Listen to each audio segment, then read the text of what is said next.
के दुनु बंदा रे सखी खसे ऊपर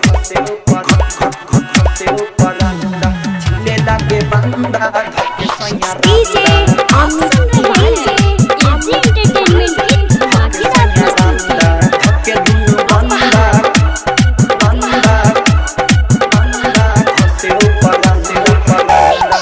का कहीं सखी करे बड़ी गजन हो माने न बात सुन हमर सजन हो ए सखी सुना हो का कहीं सखी करे बड़ी गजन हो माने न बात सुन हमर सजन हो कथी कके आवे दिन भर धंधा छिले लागे बंदा धके सैया रंदा धके दुनु बंदा घसे ऊपर अंडा छिले लागे बंदा धके सैया रंदा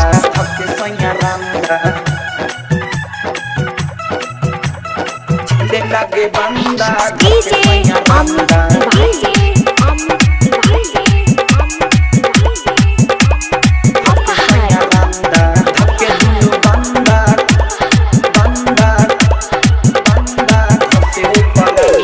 देखबू त कहबू कि बाके बेलूरा धरे नाही दम पूरा छिले कसूरा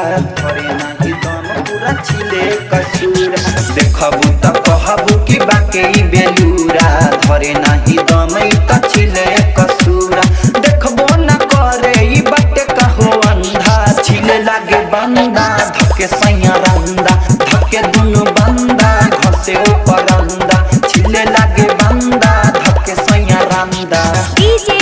आप सुन रहे हैं एजी एंटरटेनमेंट की धमाकेदार प्रस्तुति। सैया रंदा धके दुनु बंदा घसे ऊपर अंडा हार गइल बानी सुन हम समझा के काम शुरू करे धरे मोबाइल जरा के रे सखी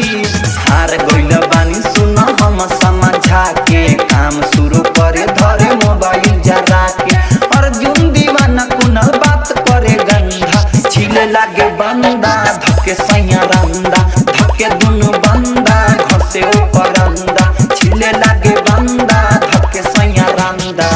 का कहीं सखी करे बड़ी गजन हो माने न बात सुन हम सजन हो कथी कके आवे दिन भर धंधा छिले लागे बंदा धके सैया रंदा धके दुनु बंदा घसे ऊपर अंडा छिले लागे बंदा धके सैया रंदा आशा डिजिटल रिकॉर्डिंग स्टूडियो लखौरा।